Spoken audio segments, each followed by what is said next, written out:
So I was saying, for me, softening a fox about this size, whether I'm in dry conditions or damp conditions, I'm gonna be honest. For me, softening a hide is like a whole day event. I mean, maybe when I was a little bit younger, when I was in my 20s, I would maybe try to soften multiple, maybe two hides at once or a few different furs at once, and I can't handle the stress of that anymore. That's really hard on my body. Done so much damage to my back and joints from tanning. It's so hard on the body. So I pretty much, softening one hide is like, that's my focus for the day. So with a fox like this, maybe I could do it in 2 hours if it's really dry. Often it's like a 5 or 6 hour thing at least. And I may not be paddling it the entire time. I'm taking breaks, letting it dry a little bit, coming back and paddling it more. And the pace depends on the weather, how fast it's drying. If it's really hot and dry, I'm just paddling that thing the whole time, no breaks. If it's like damp and rainy and I'm doing it indoors for a whole day, it might go on for 6 or 7 or 8 or 10 hours, and I'm taking at least half hour breaks in between each paddling, which is pretty chill. I like have tea, do other projects. Sometimes I actually like that more. It's less stressful, less pressure. So the first round of softening of a brain-tanned fur, like this fox, I'm not actually expecting it to come out soft at the end. So just like do yourself a favor and let your expectations go. Like if your heart is like, I need this to be a perfect fur, I need it to turn out perfectly, just let it go. Just say, okay, this is just, I don't know what a good saying is, like priming the pump or something like that. Like the first round of softening to me, it's just like, it's starting to get the fibers to move. It's tanning the outer fibers. It's very unlikely that the emulsified fats of the dressing have really penetrated through all the fibers and the deep layer of fibers. Because it just doesn't happen as easily in furs when you're only smearing from one side of the hide. You're not able to wring it like buckskin. Getting the emulsified fats to penetrate through the protein fibers of the skin is more difficult. So the first round, some of the fibers are tanning. You're roughing up the fibers a lot just in the process of softening. You are breaking up any membrane that's left on there in the process, which is good. So after the first round, like this fox I did yesterday, so the day before yesterday, I did the first round of softening of it. And in the end, it comes out white.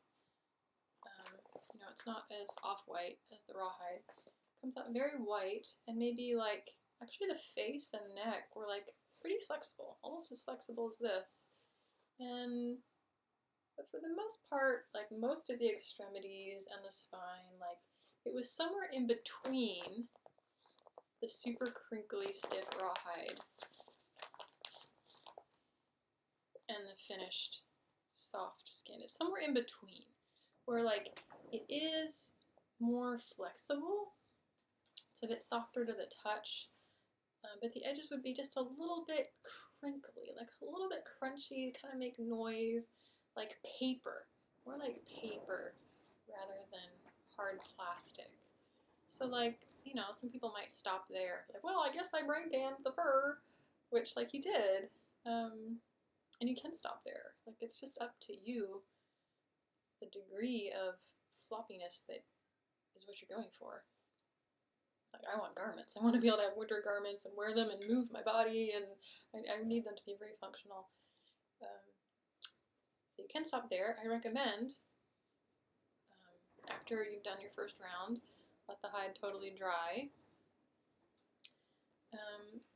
and then do a second round. It could be the next day. You could wait a while, wait days or weeks. In the southeast here, I wouldn't wait too long because the moths will get to these. If any hide is not smoked, unless it's vegetable tanned, the tannins preserve vegetable tan. But if it's brain tan, any of these hides that aren't smoked yet, like, oh my god, they can get infested by moths and eat the whole thing, and it's horrible. So any unsmoked hides, I really keep a sharp eye on for the first few weeks or months. Anyway, so for me, I did the first round of softening one day, and then the next day, which was yesterday, I did my same routine again, where I lay out the hide, mix up new warm dressing. So the first dressing was just one egg yolk and a half a cup of warm water mixed together. And then the next day, the same thing again, another egg yolk and half a cup of warm water. And rubbing it on. This time it's going to soak in a lot more easily because the fibers are just more open. They're like going to soak it up more. But I still like rubbing on layers of it, letting it sit, rubbing on another layer of it, folding it up, folding it up again, putting it in a hot steamy wet towel. Same deal. All the care. I could just like rub some egg on there, start paddling it, because I need to get this done. I want to finish it. But I'm like, if it turns out crunchy at the end, you've spent a whole day working on softening your hide, all the emotional investment of it, all the labor, and at the end of that second day, it comes out crunchy again. It's a disappointment. And then you're going to have to do a third day of softening. So for me, it's worth it to just let it, sit in a steamy towel for an extra hour to just really let that solution soak in so that when I open it back up, the skin is just really white, really wet and floppy. It's ready to go. That's when I did the squeegeeing out. I even feel like I have it on a piece of cardboard or something on the ground, and I'm squeegeeing out the excess solution, which I never used to do. It's kind of a new technique of mine. But I feel like it also helps to massage. It pushes around the emulsified fats in the fibers. I feel like maybe I'm imagining it, just helping to, because you're not wringing the hide, so kind of push the solution into the fibers and squeegee out any excess. And then I do the softening all over again. The first round of softening, I'm not as particular. I'm just just get it done. Second round of softening, I'm a lot more particular. I really pay a lot of attention to the hide. I don't let it sit for too long without paddling it. I'm kind of married to that hide for that day. And I fully admit I'm a perfectionist. I shoot myself in the foot often with how much of a perfectionist I am with hides because I just love them. I want them to be soft. I just can't stand crunchy edges or crunchy areas in hides. I just want them to be soft, wonderful garments because you work so hard anyway. I mean, there are so many steps.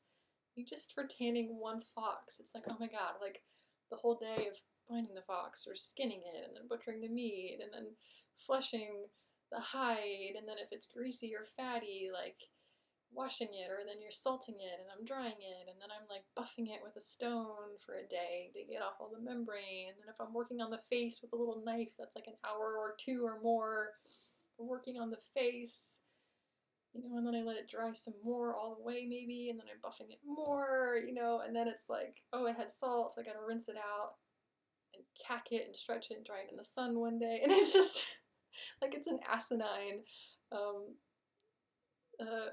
number of activities, of tasks, just to do one hide.